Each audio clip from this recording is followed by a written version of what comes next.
ਬੱਚਿਆਂ ਦਾ ਲੋਕਾਂ ਦਾ ਸਾਡੇ ਤੇ ਦਿਲ ਨਰਮ ਹੋ ਜਾਂਦਾ, ਉਹਨਾਂ ਦਾ ਨਹੀਂ ਹੁੰਦਾ। ਉਹਨਾਂ ਦਾ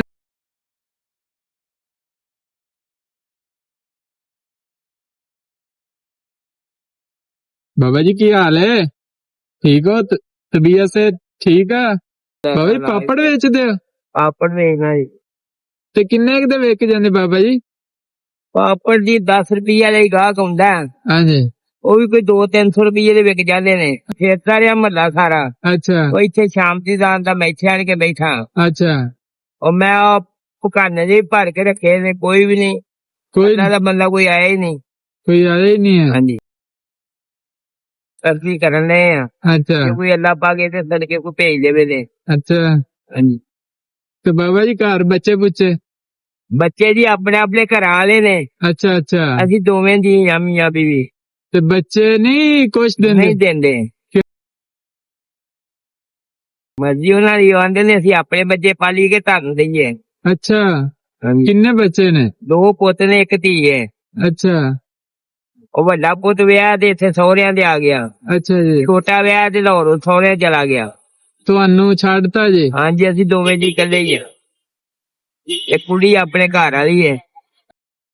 ਬੱਚਿਆਂ ਦਾ ਲੋਕਾਂ ਦਾ ਸਾਡੇ ਤੇ ਦਿਲ ਨਰਮ ਹੋ ਜਾਂਦਾ, ਉਹਨਾਂ ਦਾ ਨਹੀਂ ਹੁੰਦਾ। ਉਹਨਾਂ ਦਾ ਅੱਲਾ ਤੈਨੂੰ ਤੰਦਰੁਸਤੀ ਦੇਵੇ, ਅੱਲਾ ਤੈਨੂੰ ਬਹੁਤ ਜ਼ਿਆਦਾ ਦੇਵੇ, ਜਿਹੜਾ ਮੇਰਾ ਦੁੱਖ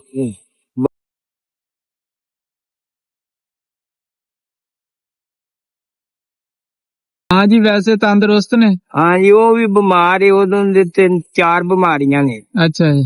ਇੱਕ ਉਹਨੂੰ ਸ਼ੂਗਰ ਹੈ, अच्छा जी। ਇੱਕ ਉਹਨੂੰ ਮਿਹਦੇ ਦਾ ਮਸਲਾ ਹੈ, अच्छा जी। ਇੱਕ ਉਹਨੂੰ 2 ਦਫਾ ਦਿਲ ਦਾ ਅਟੈਕ ਹੋਇਆ, ਦਿਲ ਵਾਲੇ ਹਸਪਤਾਲ ਦੀ ਉਹਦੀ ਕਾਪੀ ਬਣੀ ਇੱਥੇ ਦੀ। अच्छा जी। ਹਾਂਜੀ ਉਦੋਂ ਮਹੀਨੇ ਬਾਅਦ ਦਵਾ ਲੈ ਕੇ ਆਈ ਜੀ ਉਹਦੀ।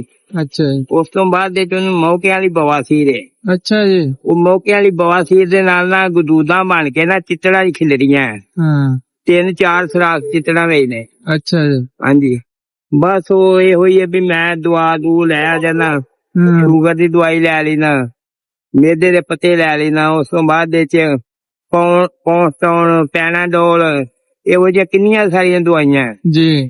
ਉਹ ਤਕਰੀਬਨ ਘੱਟ ਤੋਂ ਘੱਟ 10,000 ਰੁਪਏ ਦੀ ਉਹਦੀ ਦਵਾਈ ਮਹੀਨੇ ਦੀ ਹੁੰਦੀ ਹੈ। अच्छा ਡਾਕਟਰਾਂ ਹੋ ਜਾਈਏ ਤੇ ਡਾਕਟਰ ਬਹੁਤ ਪੈਸੇ ਮੰਗਦੇ ਨੇ। हाँ जी। ਉਹ ਇਸ ਵਾਸਤੇ ਕਰਕੇ ਫਿਰ ਆਪਣਾ ਵੀ ਉਹ ਹੀ ਮੈਂ ਦੇ ਨਾਲ ਜਾ ਕੇ ਤੇ ਗੁਜ਼ਾਰਾ ਹੋ ਜਾਂਦਾ। यानी कि आ मां जी दी दवाई ने ही गुजारा कर रहे हो? ਉਹਦੇ ਵਾਸਤੇ ਗੁਜ਼ਾਰਾ ਕਰਨਾ, ਉਹ ਜੇ ਕੋਈ ਲੱਭ ਜਾਂਦਾ ਤੇ ਉਹ ਉਹਨੂੰ ਜਾ ਕੇ ਦੇਈਦਾ ਪਿਆਦਾ ਭਲੀਏ ਲੋਕ।